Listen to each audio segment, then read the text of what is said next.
Era uma vez, em um lugar muito distante, uma floresta mágica chamada de a Floresta dos Sussurros. Ali viviam criaturas de todos os tipos, com poderes e habilidades únicas. O sol brilhava, e a cada amanhecer, os pássaros entoavam suas suaves canções, enchendo o ar com melodias encantadas. No coração da floresta, vivia a Lua, uma pequena fada com asas brilhantes como estrelas. Lua era conhecida por sua curiosidade e coragem. Ela adorava explorar a floresta, sempre acompanhada de seu melhor amigo, Pipoca, um esquilo travesso que amava nozes mais do que tudo. Em um dia de primavera, enquanto Lua e Pipoca brincavam perto de um riacho, ouviram um sussurro vindo do vento. Algo estranho está acontecendo na floresta, disse o sussurro. Lua, sentindo uma sensação de urgência, olhou para Pipoca, e eles decidiram investigar.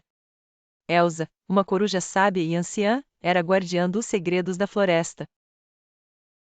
Lua sabia que Elsa poderia ter algumas respostas.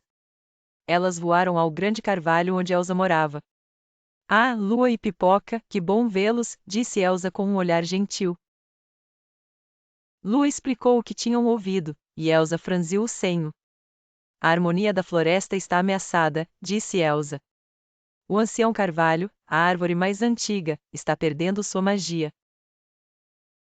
Determinado a ajudar, Lua perguntou o que poderiam fazer. Elsa explicou que precisavam do pólen dourado da flor da lua, uma flor rara que crescia apenas sob a luz de uma lua cheia na colina das nuvens. Sem hesitar, Lua e Pipoca partiram em busca da flor, caminharam por vales e montanhas, enfrentaram ventos fortes e ajudaram outros animais no caminho, sempre guiados pelos sussurros da floresta. Finalmente, chegaram à colina das nuvens na noite de lua cheia. A flor estava lá, brilhando intensamente. Com cuidado, Lua coletou o pólen dourado e juntos voltaram para o ancião carvalho. Ao espalharem o pólen sobre suas raízes, uma luz dourada irradiou e a magia da árvore foi restaurada. A floresta voltou a sussurrar como antes, e todos celebraram a coragem e determinação de Lua e Pipoca. Desde aquele dia, a Floresta dos Sussurros se tornou ainda mais vibrante e mágica, guardando os ecos da grande aventura de dois pequenos heróis.